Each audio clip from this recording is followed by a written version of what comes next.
Olá para você que está entrando agora no canal do Ministério Águias. Eu sou Oriana Costa e está começando mais um programa cristão Sala Gospel, um trabalho que é focado na anunciação do Reino de Deus e no ensino da sua justiça.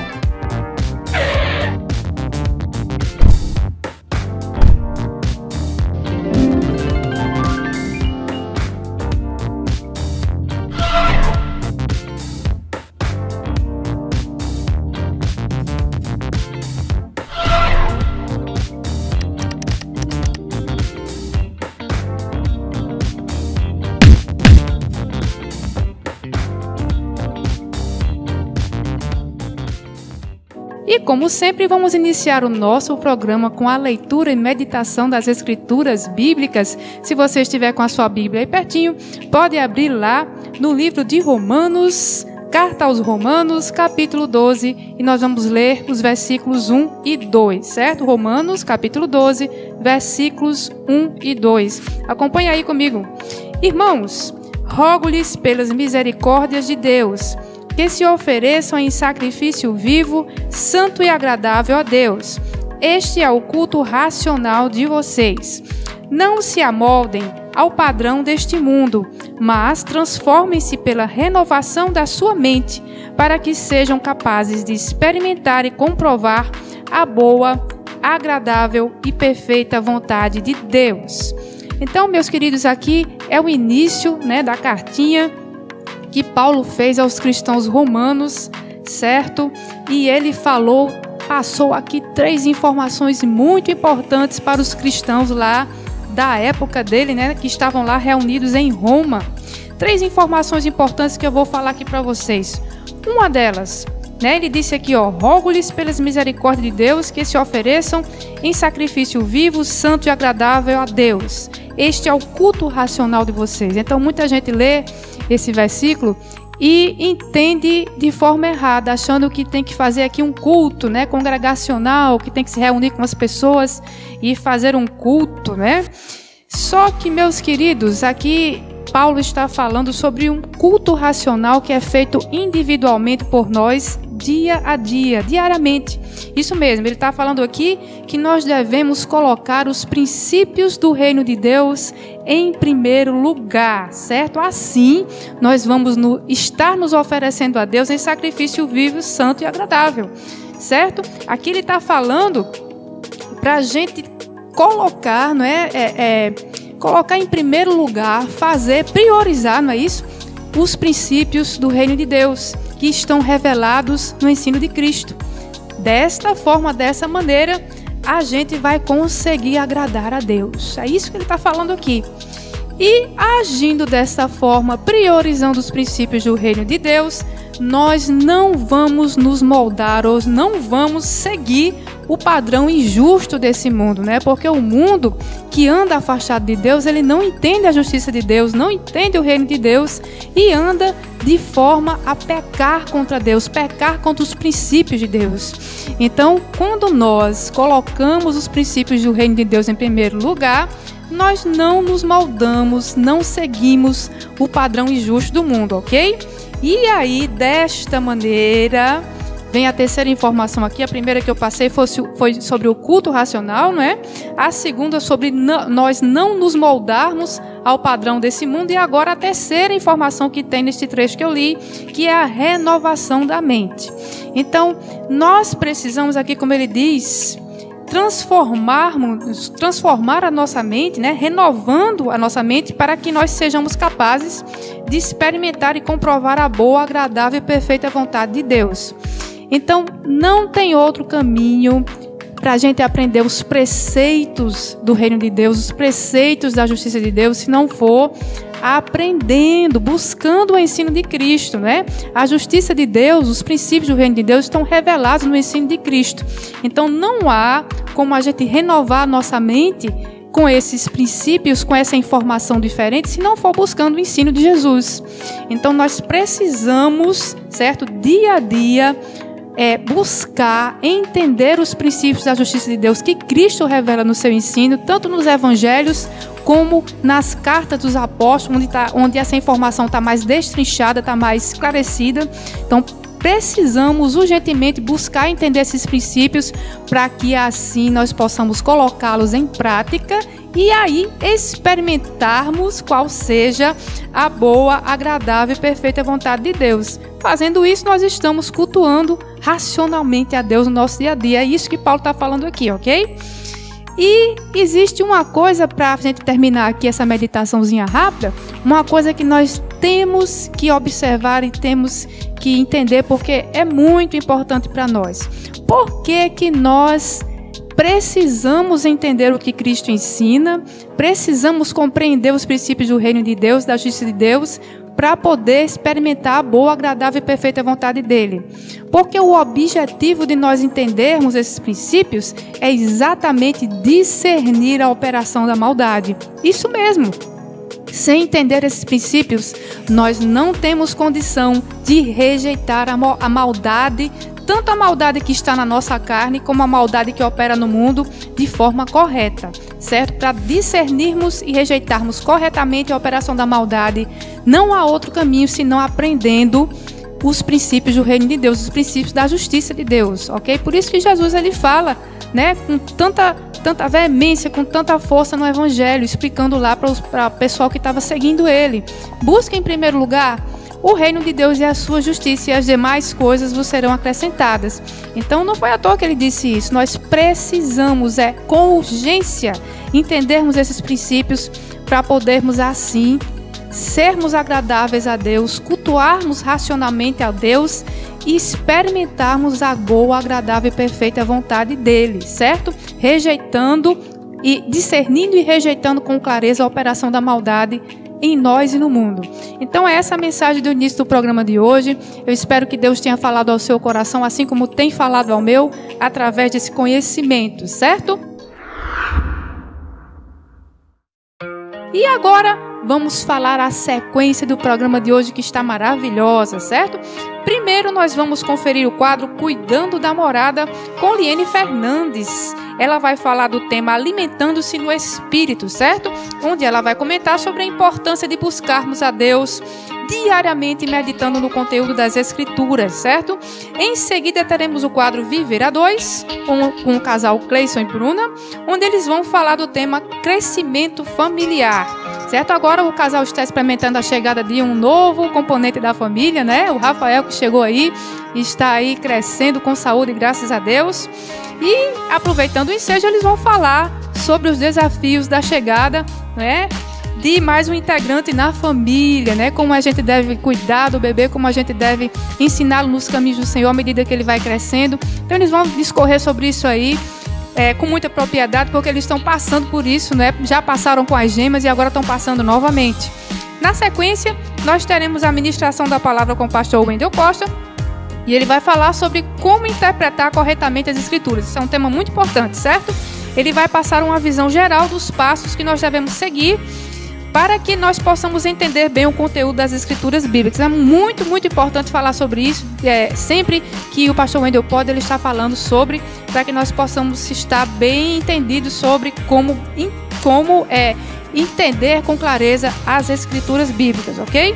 E fechando o programa de hoje, nós teremos um abençoado, maravilhoso momento de louvor com a equipe Águias Louvor. Então agora vocês vão ficar aí com o quadro Cuidando da Morada com Liene Fernandes. Acompanhe aí.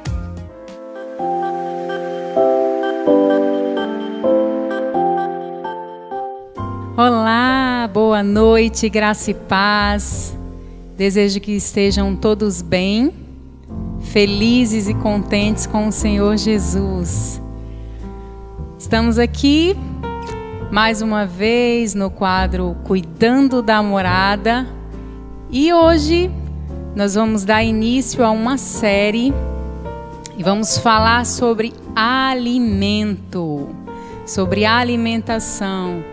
É um dos assuntos bem abordados, né? Mediante essa quarentena aí, o pessoal tem questionado muito essa questão da alimentação, porque uns têm comido muito, outros têm tentado emagrecer, enfim, têm tentado entrar numa dieta. Então, eu observei que é um assunto que é necessário ser abordado também. E quando nós cuidamos da morada, corpo, morada do Espírito Santo de Deus, abrange a alimentação também, não é verdade? Enfim, será uma série que nós vamos tratar sobre alimento espiritual, alimento físico, transtornos alimentares, e também vamos ter dicas, né, para exercitar esse corpo, exercitar essa morada, né, no final dessa série. E vamos trazer bastante novidades, receitas. Isso é um spoiler, hein, de tudo que vai acontecer aqui. Mas antes de iniciar toda essa série, eu vi que o mais importante para iniciar tudo isso seria falando do alimento espiritual, não desmerecendo as outras áreas de forma alguma, mas do mais importante para as nossas vidas. Mas por que o alimento espiritual é o mais importante? Porque quando estamos bem alimentados espiritualmente, quando o Senhor Jesus Cristo faz morada em nós, nada nos faltará, porque Ele supre todas as nossas necessidades. Quando o nosso espírito está bem, quando a nossa parte espiritual, na verdade, está bem, porque o Espírito que habita em nós, ele é alegre, então em nós também há alegria. O nosso corpo também se alegra quando nós sabemos que espiritualmente estamos bem. Então, meditando na palavra do Senhor Jesus, eu li lá no Evangelho de João, capítulo 6, e é um capítulo que narra uma jornada muito importante da vida de Jesus. Quando Jesus ele multiplicou os pães e os peixes, é uma passagem bem conhecida, né? As pessoas que estavam ali, elas ficaram maravilhadas com o milagre que o Senhor Jesus fez, né? Nossa, não poderia nem imaginar hoje uma pessoa chegar e multiplicar pães e peixes e para aquela quantidade de pessoas que estavam ali para ouvir Jesus. Só que passado isso, Jesus saiu dali e as pessoas o procuraram e não o encontraram e foram atrás dele. E quando elas encontraram Jesus, elas perguntaram aonde ele estava. E Jesus olhava para elas e olhou para elas e disse: me procurastes porque o que comeste saciou vocês. Mas o que o Senhor queria dizer, o que Jesus queria dizer, é que eles precisavam se alimentar dele, que era o pão da vida, que é o pão da vida. Ora, era incompreensível para aquelas pessoas. Se você ler, né, e eu indico que leiam para que tenham melhor interpretação, vocês vão ver quantos questionamentos eles diziam, mas Senhor, mas Rabi, como vamos nos alimentar de Ti? Como vamos nos alimentar da Tua carne e tomar o sangue? Parece meio, olhando para os dias de hoje, parece até meio estranho, né? Meio macabro, mas o Senhor falava sobre a morte dele na cruz, que ele se sacrificaria por nós. E este alimento saciaria nossa fome, saciaria nossa sede. Isso ele fala relacionado ao espiritual. Isso ele fala referente ao Espírito Santo de Deus que habita em nós. E que se crermos verdadeiramente que Deus enviou seu Filho para nos salvar, Ele fará morada em nós. E espiritualmente falando, estaríamos alimentados. Lá em João 6,35, Jesus disse: eu sou o pão da vida, aquele que vem a mim não terá fome, e quem crê em mim nunca terá sede. Ora, para eles poderia ser um pouco complicado entender e aceitar que Jesus, o Filho do Messias, que Jesus, o Messias, enviado por Deus, estava no meio deles e era o pão da vida, e eles tinham tido contato com ele anteriormente e ainda estavam com fome. Porque eles, no fundo, tinham uma incredulidade, porque eles olhavam e diziam: o que tu fizestes? Mas o que tu fazes para ser o Filho de Deus? E Jesus repetia: eu sou o pão da vida. Aquele que vem a mim, crê em mim, nunca mais terá fome, nunca mais terá sede.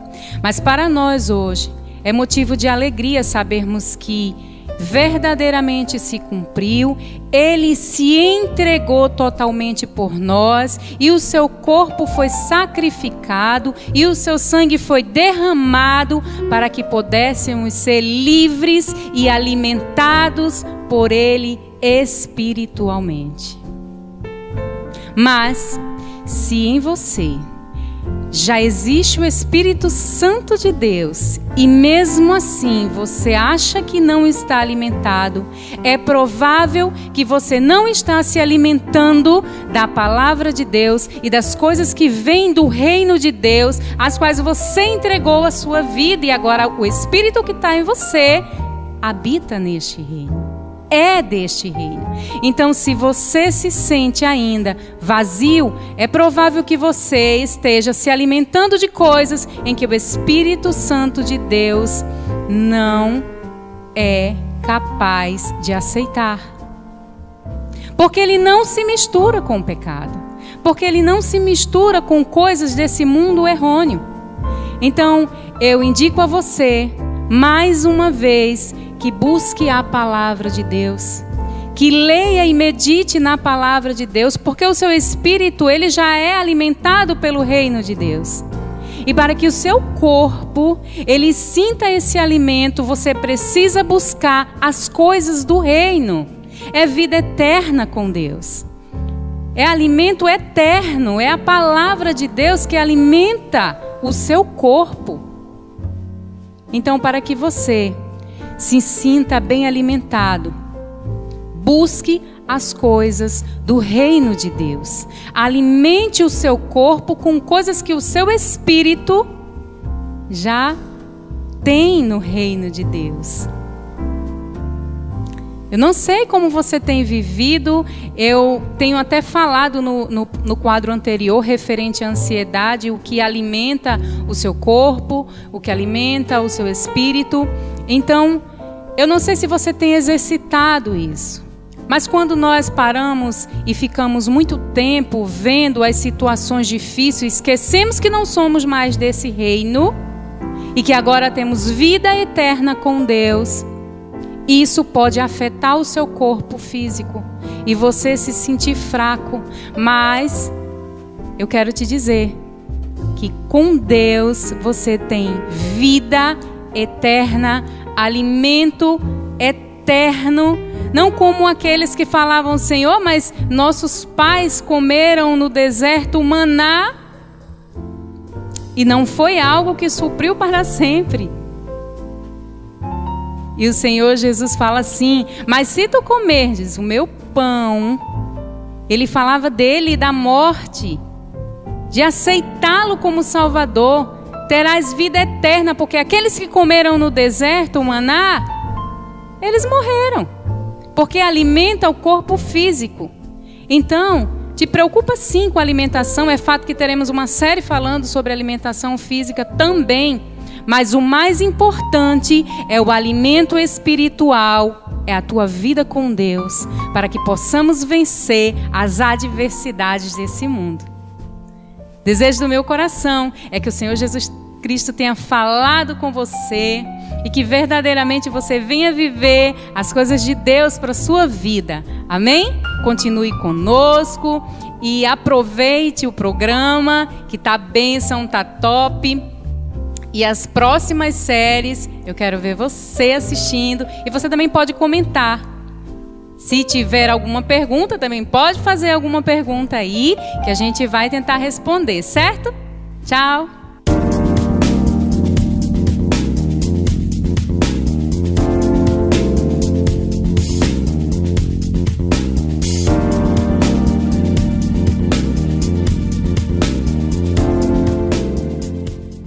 Você acabou de acompanhar e acabou de assistir o quadro Cuidando da Morada com Liene, maravilhoso, não é? Ela falou aí sobre como a gente deve se alimentar espiritualmente, como a gente deve cuidar dessa área que é muito importante e deve estar sempre em primeiro lugar, certo? Agora você vai acompanhar aí o quadro Viver a Dois com o casal Cleison e Bruna.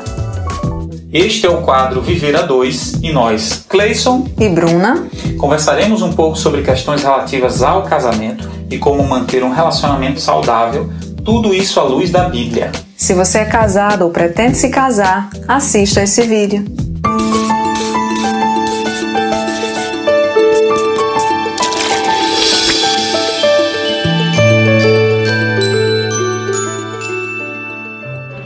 Muitos casais sonham em ter filhos. Embora tenha crescido o número de pessoas que optam por não ter filhos, a paternidade ainda faz parte dos planos da grande maioria dos casais. Nós temos 2 filhas de 11 anos, Helena e Júlia, e Rafael, que acabou de chegar. Já ouvimos de algumas pessoas que somos corajosos por termos tantos filhos. A verdade é que, independente de quantos filhos você tenha ou queira ter, a palavra de Deus nos traz uma certeza. Os filhos são a herança do Senhor. São um presente dado por Deus aos pais. Mas esse presente traz junto dele uma série de responsabilidades e sim, muitas mudanças à vida do casal. Os primeiros anos de vida de uma criança são desafiadores, especialmente para os pais de primeira viagem. Tudo é novo, diferente, muitos dilemas e problemas que jamais imaginamos viver batem à nossa porta quando temos um filho. O filho passa a ser o principal assunto e também o foco de muitos desentendimentos entre o casal. O casal, ainda sem saber como lidar com essa nova realidade, tenta ajustar as opiniões de um a do outro sobre tudo o que diz respeito à criança. Se deve ou não dormir no quarto dos pais, se deve usar chupeta, se deve ser ninado para dormir, se deve comer doce antes dos 2 anos, se deve ser corrigido ou acolhido quando perde o controle de suas emoções e faz birras. Todos esses exemplos trazem dilemas dos primeiros anos de vida de uma criança. A cada nova fase, novas demandas surgem e com elas mais desafios para os pais. Enfim, um casal sem filhos não faz ideia da quantidade de questões que podem surgir no exercício da maternidade e da paternidade. E apesar de termos na Bíblia orientações gerais e fundamentos acerca da criação de filhos, as situações cotidianas exigem dos pais muita sabedoria, paciência e domínio próprio para tomarem decisões juntos e evitarem crises que poderão provocar a ruína do relacionamento. Isso porque cada nova situação demandará a tomada de uma decisão que pode gerar atrito entre marido e mulher. Sim, um filho traz muitas mudanças ao casamento e pode provocar a separação do casal, se ele não estiver firme no propósito de manter a aliança celebrada diante de Deus. O marido precisa saber que nos primeiros meses de um bebê, a atenção de sua esposa estará totalmente voltada para suprir as necessidades do filho. Mesmo porque nesse período a mãe é antes de tudo a fonte de alimento do bebê. Os hormônios da mulher nessa fase trabalham para que haja dedicação total ao filho, que depende integralmente dela. Então o marido deve se preparar para viver uma fase totalmente diferente da lua de mel e precisa exercitar o amor sacrificial por sua esposa, pois é um período em que ele deve dar muito mais do que receber. Atenção, carinho, compreensão, tudo isso será fundamental para que a esposa se sinta segura e amada em meio ao turbilhão emocional e hormonal que ela estará enfrentando. Uma forma de manter o casal conectado é o marido se envolver nos cuidados com o filho. Felizmente, as novas gerações de homens têm sido mais presentes nos cuidados e na criação dos filhos, deveres que há poucas décadas eram atribuídos somente às mulheres. Quando o pai se dedica ao filho, ganham todos, a mãe a ter um parceiro com quem dividir a missão de cuidar do filho, o filho por se conectar emocionalmente com o pai, e também ganha o pai, que pode desfrutar de momentos inesquecíveis da vida e do desenvolvimento de seu filho. A mulher, por sua vez, apesar de passar por um período em que o filho exige dedicação em tempo integral, precisa entender que o marido não deixou de ser seu relacionamento humano número 1. À medida que a criança for crescendo e tiver uma rotina um pouco mais tranquila, é preciso voltar o olhar para o relacionamento conjugal, cultivar a intimidade e voltar a desfrutar da companhia do seu marido. Lógico que isso não acontece rapidamente, mas apesar das mudanças abruptas do início, tudo vai se acalmando e tomando lugar na vida do casal, e tenha certeza que com o passar dos anos fica mais leve. O tempo trará maturidade a vocês e vocês verão que coisas que pareciam impossíveis de acontecer, como ter uma noite de sono tranquila, voltam a fazer parte da sua rotina. Outra coisa muito importante é que a esposa não deve colocar os filhos em primeiro lugar. Existe uma ordem criada por Deus e nela a nossa prioridade deve ser o cônjuge. O dever dos pais de cuidar, educar e preparar os filhos para a idade adulta não muda o fato de ser o cônjuge o nosso principal relacionamento humano. Depois de Deus, o marido deve ocupar o primeiro lugar na vida da esposa e a esposa na vida do marido. Se cuidarmos do nosso relacionamento conjugal, nossos filhos serão diretamente beneficiados e desfrutarão da bênção de viver num lar em que marido e mulher se amam e se respeitam. Não tenha dúvidas, uma das melhores coisas que você pode fazer pelo seu filho é desenvolver um relacionamento feliz e equilibrado. Pense nisso.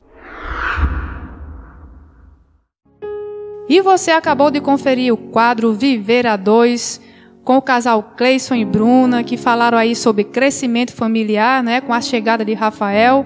Eles estão agora experimentando uma nova fase aí na família e com certeza estão falando aí, estão experimentando as delícias, né, da chegada de um bebê e compartilhando isso conosco, que é realmente um momento ímpar nas famílias, a chegada de um bebê.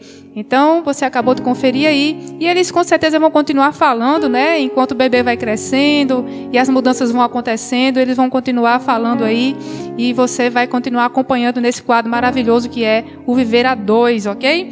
E agora, estou aqui com o pastor Wendel do meu lado, a gente vai ter a ministração da palavra, ele vai falar hoje como interpretar corretamente as Escrituras, né, pastor Wendel? Já pode falar, não é? Amém. Então, boa noite aí, pessoal. A graça e a paz do Senhor seja com vocês. E quero sim falar sobre esse tópico, porque é o nosso chamado, né? Meu chamado é o chamado de mestre, né? Que na verdade é uma palavra bonita para professor, e é o grande propósito do Ministério Águios, que é exatamente o ministério de ensino da palavra. Então, quero dar umas dicas hoje acerca dessa questão de como interpretar corretamente as Escrituras. Pois é, gente. Então a gente vai fazer um estilo bate-papo, né, que nunca mais a gente fez. Então a gente vai conversar aqui, o pastor Wendel vai ministrar um pouco, eu também vou falar, discorrer sobre o assunto, e aí nós vamos, os dois ministrando junto aqui para vocês, né, pastor Wendel? Verdade. Bem, né, vamos começar. Eu quero começar com um caso que uma vez eu soube, não aconteceu comigo, mas uma pessoa contou, eu li, eu acho, que a pessoa dizia, uma pessoa que não acreditava em Deus chegou e disse para outra, né, para um cristão, disse que, ora, a Bíblia diz que Deus não existe, né? E a pessoa, esse ateu, estava se referindo ao Salmo 14. Só que o Salmo 14, ele realmente tem essa frase aí, que diz que Deus não existe, ou seja, não há Deus. Só que, se você for ler, o contexto é o seguinte: Salmo 14, versículo 1, disse o nécio, ou seja, o tolo, no seu coração, não há Deus. Tem-se corrompido, fazem-se abomináveis em suas obras, não há ninguém que faça o bem. Então, realmente, se você isolar, né, Oriana, isolar a frase A Bíblia diz que não há Deus, não existe Deus. Só que se você for ler o contexto do versículo, você verá que a Bíblia está dizendo o seguinte: o tolo, aquele que é tolo de entendimento, né, tolo aos olhos de Deus, ele diz que não há Deus, e por causa disso, como ele afirma que Deus não existe, então ele vai e se entrega à iniquidade, se entrega ao pecado, e as suas obras se tornam, né, abomináveis, né, uma coisa assim que dá nojo aos olhos de Deus, exatamente porque ele acredita em seu coração que nunca vai prestar contas a ninguém e que não existem leis espirituais que vão trazer consequências para os seus atos. E infelizmente é isso, né? Na atualidade nós temos toda a ciência humana que tem pregado, tem procurado semear na vida das pessoas, né, desde criança, de que não existe Deus, de que nós somos fruto de uma evolução que veio ao acaso e que nós não temos um Criador e não temos obrigações morais, não existe pecado, e tudo isso vem sendo ensinado, e a sociedade, né, só faz se distanciar de Deus e a multiplicação da iniquidade prevista por Jesus Cristo lá no Evangelho de Mateus, né? Exatamente porque é isso que a ciência tem pregado. Não é o contexto bem aqui do nosso estudo, mas é só uma observação que eu estou fazendo. Então é muito importante nós, como cristãos, sabermos interpretar corretamente as Escrituras Sagradas, né? A Bíblia. Eu sei que o que eu falei aqui no começo é uma coisa assim bem gritante, obviamente, né? A pessoa pegar apenas uma frase da Bíblia e dizer que Deus não existe, que a Bíblia afirma que Deus não existe. Isso aqui é bem claro, é bem gritante. Contudo, eu já vi diversos cristãos pegarem frases da Bíblia da mesma forma e usarem descontextualizadamente, né, fora do seu contexto original, e afirmarem coisas que Deus não falou. Então é muito importante nós, até mesmo nos dias atuais, onde a gente tem uma multiplicidade de doutrinas diferentes, né? Nós no Ministério Águios, né, que é um ministério itinerante, a gente vai para muitos tipos de denominações, de igrejas mais tradicionais, igrejas pentecostais, igrejas de células, igrejas, né, do ramo mais calvinista, né, presbiteriano e outros tipos de denominações, e a gente vê uma diversidade muito grande de doutrinas. E atualmente, com a multiplicação do conhecimento, né, todo mundo tem canal, todo mundo está fazendo live, está ministrando. Tem um lado bom, mas tem um lado negativo, que é muita gente ensinando coisa errada. Então é importante você, que é cristão, você aprender a interpretar corretamente a Bíblia, né, e saber discernir o que nós conhecemos como a heresia. É muito importante isso. Pois é, e Satanás, ele é o inimigo das nossas almas, né, como as Escrituras dizem, e ele se aproveita, né, da ignorância das pessoas, da falta de entendimento das Escrituras, exatamente para entrar com essas sutilezas no meio do povo de Deus, né, usando a ignorância das pessoas para fazer com que elas continuem cegas espiritualmente e surdas espiritualmente, sem conseguir discernir a verdade, né? Sem conseguir entender o reino de Deus, sem conseguir entender como funciona a justiça de Deus. Então era assim que ele opera, através de sutilezas e interpretações equivocadas da palavra de Deus, né? Que as pessoas pegam através de versículos isolados, como o pastor Wendel falou aqui, e criam doutrinas através da interpretação equivocada de versículos isolados, sem observar o contexto onde esse versículo está inserido. Então é muito importante para nós cristãos que a gente busque ler a palavra de Deus contínua, completa, sempre buscando ler trechos completos, e não somente um versículo separado, mas buscando o contexto aonde aquela informação está, para que a gente possa ter um entendimento claro daquilo que Deus está falando através da sua palavra, né? Exatamente. E isso é o que a Oriana falou, né? Eu vou dar algumas dicas. Claro que isso aqui é um assunto vasto, não dá para a gente falar tudo aqui nessa ministração, mas eu quero falar da importância de você entender o contexto. E eu diria que existem vários contextos, né? Eu trabalho com informática e essa questão do contexto ela é muito importante para quem trabalha com desenvolvimento de software, com programação. Então, um programador entende bem o que significa essa questão de contexto.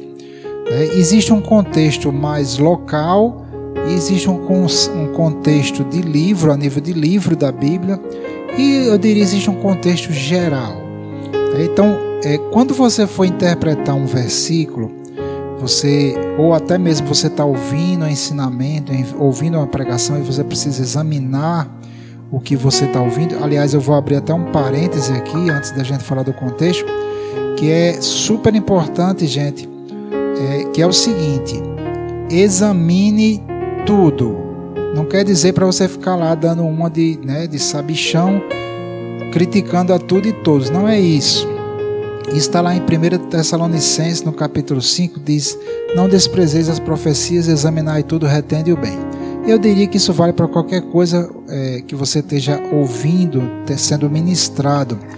Você deve procurar examinar o que está sendo dito, certo? Nunca aceite uma coisa, principalmente se for algo que você esteja ouvindo, que lhe soe estranho. Não aceite, examine e verifique os versículos da palavra de Deus que a pessoa está ali ensinando. E você mesmo, quando estiver no seu devocional, estiver aprendendo a palavra, faça a mesma coisa. Cada versículo ele está conectado a um contexto. O que é o contexto local? É exatamente os versículos que vêm antes e depois. O que é que o escritor, daquela carta, daquele livro, estava querendo dizer, certo? Então o primeiro passo é isso, é você ver o contexto local. Eu comecei aqui com o Salmo 14, onde a pessoa afirmava que a Bíblia diz que Deus não existe, não há Deus. Mas se nós lermos, basta ler o versículo inteiro, e você vai ver que na verdade é o tolo quem diz que Deus não existe. Então basta você dar uma lida no contexto, certo? Então existem muitas doutrinas equivocadas que são baseadas em versículos extraídos fora de contexto. Por exemplo, lá acredito seja Marcos 6, eu não me lembro bem, não é Marcos 6, eu esqueci a referência, mas é aquela passagem onde os discípulos são convocados para expulsar o menino epiléptico, expulsar um demônio do menino que estava com epilepsia, e eles não conseguem expulsar. E aí levam até Jesus, e Jesus explica que era por causa da incredulidade deles. E tem um versículo lá que confunde muita gente, que diz assim: essa casta não se expulsa senão pela oração e pelo jejum. E eu já vi pessoas acreditarem que para expulsar um demônio você só consegue expulsar se estiver jejuando. Já vi pessoas dizer isso para mim. E já vi casos, não estava presente, mas a pessoa que estava me falou, e já ouvi falar de vários casos de pessoas que foram expulsar o demônio, e o demônio disse que elas não podiam expulsar o demônio, porque as pessoas não estavam em jejum. Então esse é um típico caso de um versículo descontextualizado, que você extraiu esse versículo, pegou o versículo, isolou do contexto todo, e aí criou-se uma doutrina com base apenas nisso aí. Essa doutrina errada que diz que a pessoa não pode expulsar demônios só se estiver em jejum. Se você ver o contexto, Jesus explica, Você lê antes e Jesus vai explicar por que o demônio não foi expulso. E Jesus explica, por causa da incredulidade. Então, dentro do contexto, você vê que o jejum não é para a pessoa expulsar o demônio. O jejum é para tirar a incredulidade, certo? Inclusive nesse ensinamento eu acho que o último ensinamento sobre o tema Edificando a Fé, eu falei sobre isso, Que o papel do jejum para ajudar a você a vencer a sua própria incredulidade. O jejum não traz mais autoridade, porque quando nós vamos expulsar um demônio, nós o fazemos pelo nome de Jesus, pela autoridade e pelo poder de Jesus Cristo. Não é o nosso poder. Pelo nosso próprio poder, nós não temos condições de expulsar nenhum demônio. Pelo nosso poder físico, nós expulsamos pelo poder de Jesus Cristo. E não vai ser jejuando que você vai dar mais poder a Jesus, porque Jesus já tem todo o poder nos céus e na terra, ele não precisa de mais. Então esse é um típico caso de um versículo que foi tirado do seu contexto e foi criado uma doutrina, um entendimento em cima desse versículo. E como esse, existem muitos outros versículos que as pessoas tiram de contexto, né? E existem aí vários tipos de contexto que eu quero falar mais, né? Mas esse é o contexto local. Leia os versículos anteriores, leia os versículos posteriores para entender o contexto geral onde aquele versículo, onde aquela frase está inserida.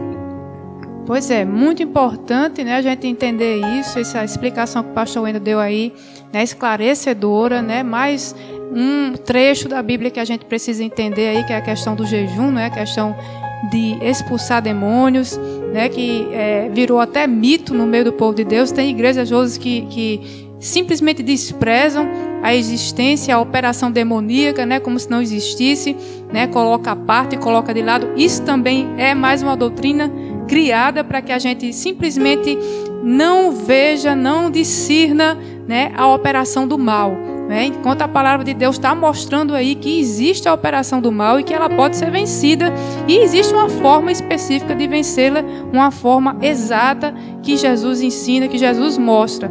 Então, como o pastor está dizendo, existem várias maneiras e sutilezas, né, que são criadas, tanto pela interpretação equivocada das Escrituras, como também pelo desprezo delas, né, desprezando as Escrituras e aí criando novas informações para substituir aquelas que estão lá na Bíblia. Então é muito importante que a gente tenha, né, que a gente busque o conhecimento das Escrituras, o ensino de Cristo em primeiro lugar, né? Buscar entender o que Cristo ensina para poder a gente não ser enganado por doutrinas falsas, né, pastor Wendel?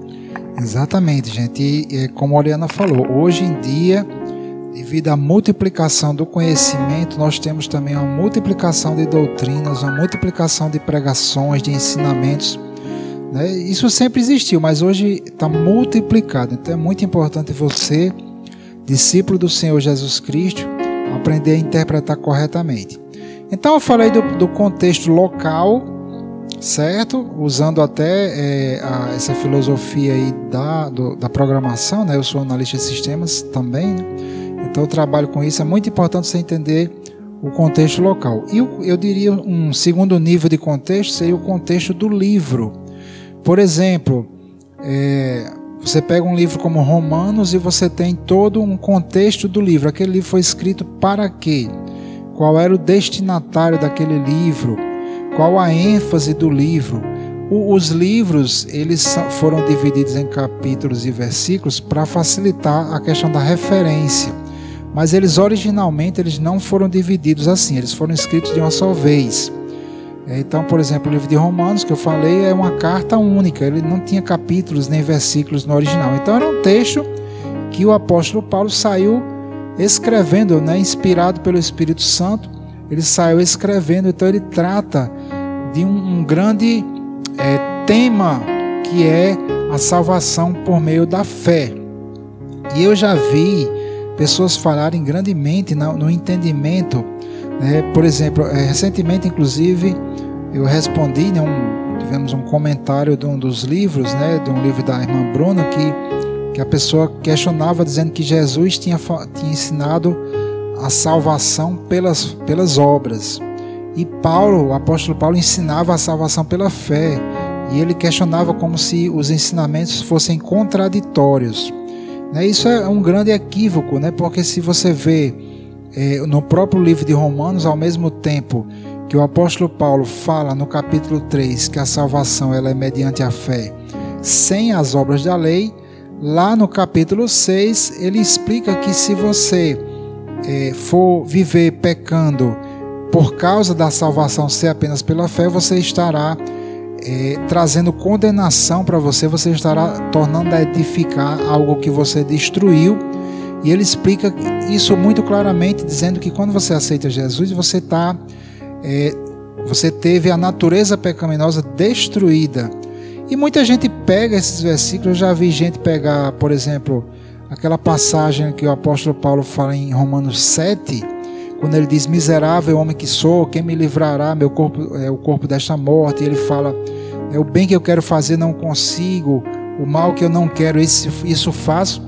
E ele isola, as pessoas isolam essa passagem de todo o resto do livro de Romanos e trazem doutrinas erradas, equivocadas. Então existe esse segundo nível de contexto, que é o contexto mais geral do livro no qual aquele versículo está escrito. Você precisa compreender o livro, precisa ler o livro todo, entender como é que foi o fluir, o que é que ele vem falando nos capítulos anteriores, o que é que ele vai tratar nos capítulos posteriores, e você vai ver que não há contradições. O apóstolo Paulo não está pregando que a salvação é apenas pela fé, sem que você faça nada para andar nessa fé. Ele não está falando isso, ele fala isso claramente em diversos outros versículos do livro de Romanos. Então, segundo nível de contexto é exatamente isso: observar o livro inteiro e todas as verdades que estão dentro daquele livro. E eu diria mais, observar também outros versículos que falam sobre o mesmo tema. Isso aí já é o próximo nível de contexto que eu vou falar. Pois é, gente, essa explicação do pastor Wendel é muito importante, né? E pegando o gancho aqui, fé e obras, não é? Você pratica as obras por causa da sua fé, né? Não existe fé isolada de obras, né? Se você tem fé em Deus porque aceitou Jesus como seu Senhor e Salvador e anda segundo os preceitos do reino de Deus que Jesus ensina, então você vai praticar obras, né, relativas à fé que você tem. Obras de um cidadão de reino de Deus que vai andar no mundo mal segundo a justiça de Deus. Então, de jeito nenhum, uma pessoa vai isolar a fé das obras, né? Muito pelo contrário. Obras e fé andam unidas, né? Uma está ligada à outra por causa simplesmente da realidade do reino de Deus. Quem está nessa realidade não vai ter fé sem obras, né? Ou obras sem fé. As duas vão estar ligadas aí por causa da realidade da prática da justiça de Deus, não é? E já indo para a imaginação humana, né? O homem, o ser humano, ele tem uma imaginação muito grande, né? O Senhor nos deu muita criatividade, muita imaginação. Agora, se nós não pegarmos a nossa inteligência, a nossa criatividade e a nossa imaginação e não colocarmos rédeas nisso quando a gente estiver meditando na palavra, né? Fatidicamente, infelizmente, nós vamos acabar interpretando as Escrituras de maneira equivocada. Então, existe uma ordem, né, pastor Wendel? Existe uma regra para a gente interpretar as coisas.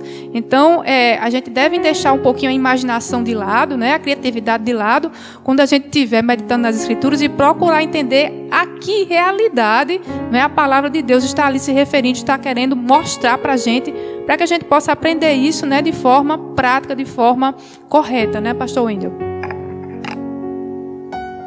Estava procurando aqui um versículo. Bem, exatamente. E aí, o último nível de contexto que eu quero falar, que a gente precisa observar, eu vou usar aqui esse versículo de João, capítulo 1, versículos 17 e 18, eu vou explicar. Diz assim: porque a lei foi dada por Moisés, a graça e a verdade vieram por Jesus Cristo. Deus nunca foi visto por alguém. O Filho unigênito que está no seio do Pai, esse o revelou. Então isso aqui, gente, é tremendo.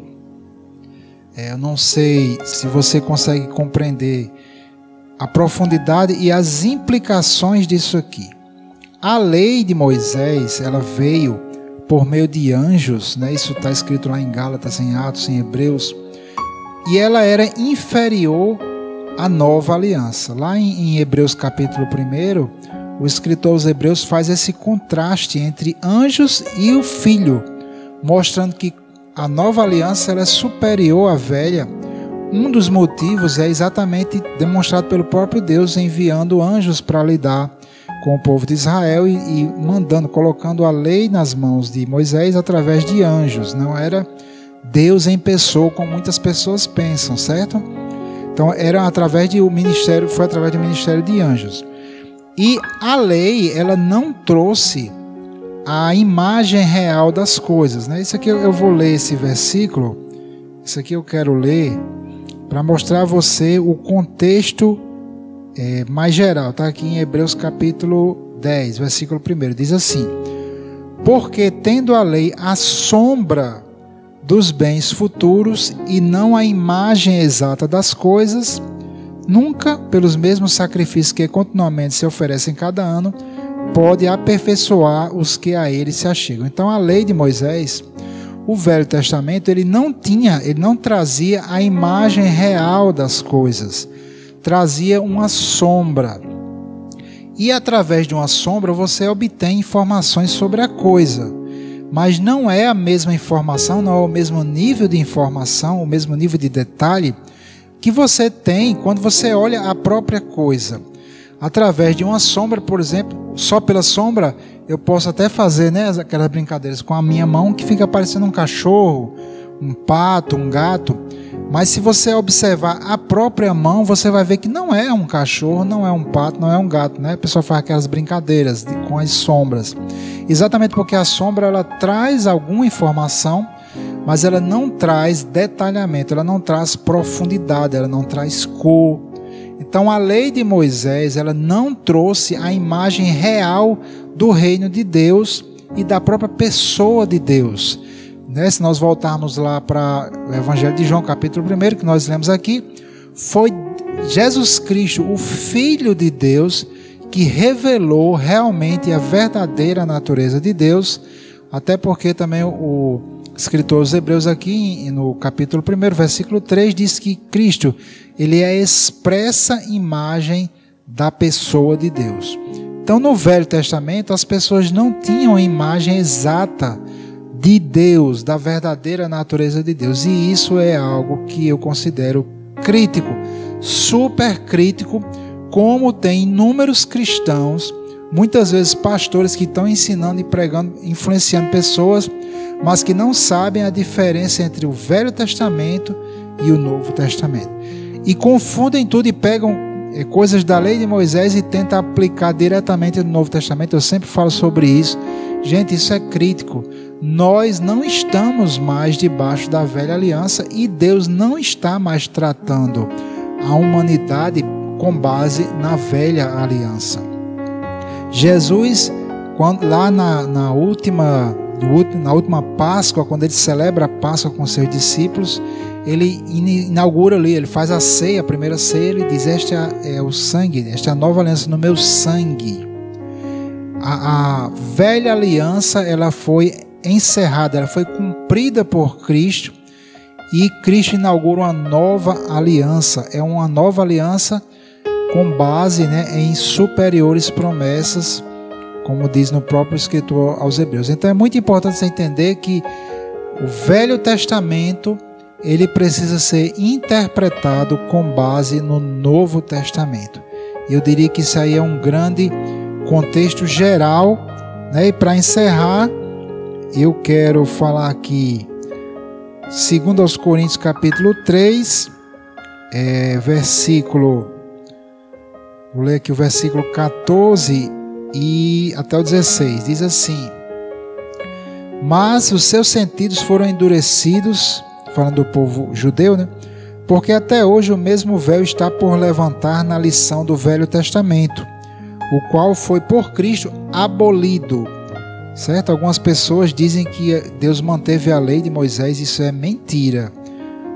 A Bíblia no Novo Testamento claramente diz que o Velho Testamento, a velha aliança, ela foi abolida, né? Jesus inaugura uma nova aliança, certo? Versículo 15 diz assim: e até hoje, quando é lido Moisés, o véu está posto sobre o coração deles, mas quando se converterem ao Senhor, então o véu se tirará. Então, gente, quando você se converte ao Senhor, aquele véu que trazia essa, né, deixava aqueles textos obscuros, né, como uma sombra mesmo, então ele fica esclarecido, porque você passa a entender a realidade das coisas em Cristo. Eu já vi casos de cristãos que desejavam estar no Velho Testamento. É pura ignorância, pura ignorância. Não tem tempo aqui, né? A palavra já está encerrando aqui o tempo, mas nós estamos numa aliança superior. Então é importante você entender a doutrina da nova aliança que se encontra nas epístolas, para que você possa interpretar corretamente a Bíblia, inclusive o Velho Testamento, e não cair no erro e no engano que temos visto por aí, né? Então essa foi a nossa palavra. Que Deus abençoe vocês, que Ele possa dar entendimento com relação à nova aliança. E aí você acabou de conferir a ministração da palavra com o pastor Wendel, maravilhosa, né? É muito bom, pena que o tempo não foi aqui suficiente, mas em outras ocasiões, né, pastor Wendel, ele vai continuar falando sim sobre o tema, né, de como interpretar de maneira correta as escrituras.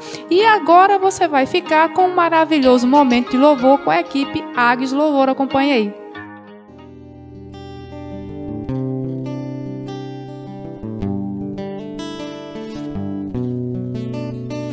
Estamos aqui tão sedentos de ti, vem, ó Deus, enche este lugar. Meu desejo é sentir teu poder, teu poder.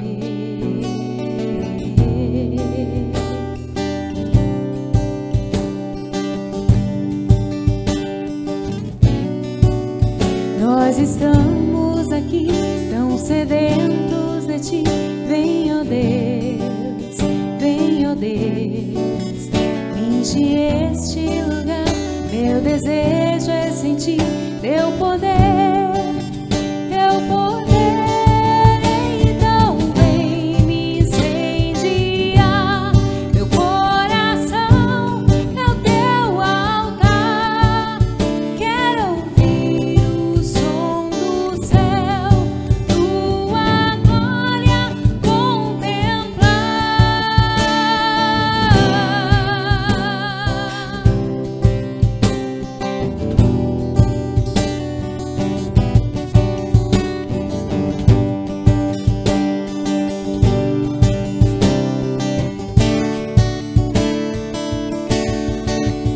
Nós estamos aqui tão sedentos de ti, vem, ó Deus, enche este lugar. Meu desejo é sentir teu poder, teu poder.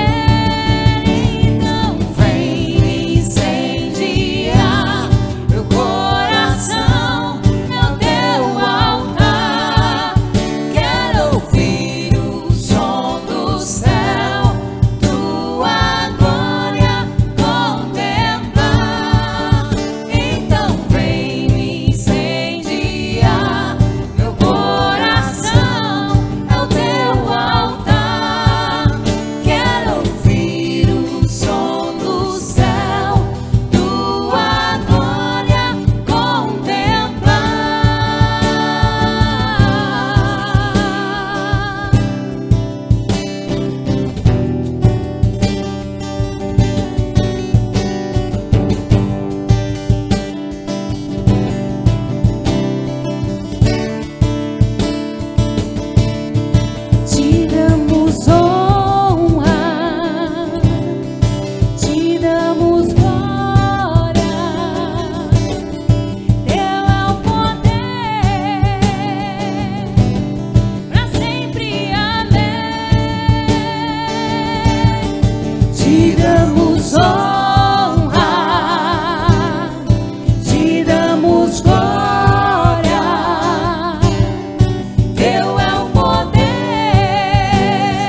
ouvir.